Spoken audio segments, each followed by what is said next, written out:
Hi, and welcome back to Topic Tuesday from Borregaard and Exilva. Today's well-spent 4 minutes, we will talk about a very hot and current topic, microplastics. We'll see how it works in agri-chemical applications and perhaps also how to get rid of them. Without further ado, let me introduce you to my colleague Harrison, who will bring you the juicy details. And Harrison, what are microplastics, really? Right, so microplastics are solid plastic particles that are polymer derived, but they have very hard to biodegrade in the environment, and they are increasingly unsustainable. So they will poison the land and the sea eventually, and that damages the environment. Right. And I guess the world and the EU is doing something about this?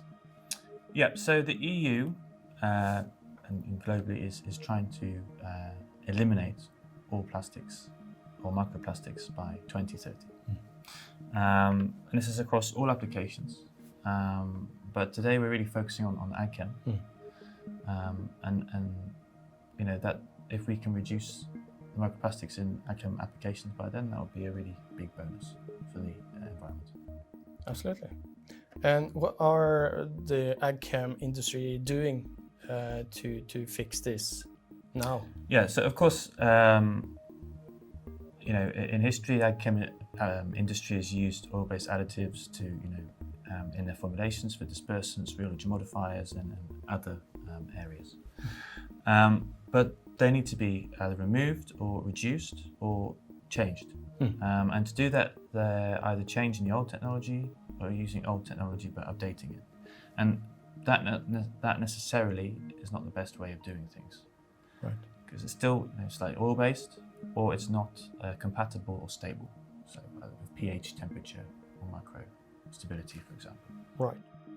Are there any new technologies that could work for helping out on this topic?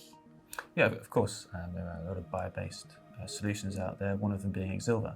And I'm sure you've seen on the website and the blog posts that Exilva can be fit into many different applications, not just AgChem, and it adds benefits.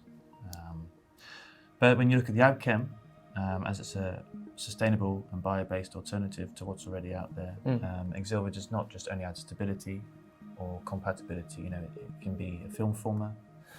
It can reduce cracking and dust-off effects on seed coatings, for example.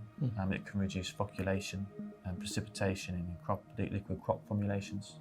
So it's it's an all-round rheology modifier. Yep. It's not just one-trick pony. It does a lot of things. Thanks a lot, Harrison. A lot of interesting information here. We recently published a blog post on the topic on exilva.com. You can find more information there. And if you want to reach out to discuss more, please do. Until next time, thanks for watching and take care. Bye.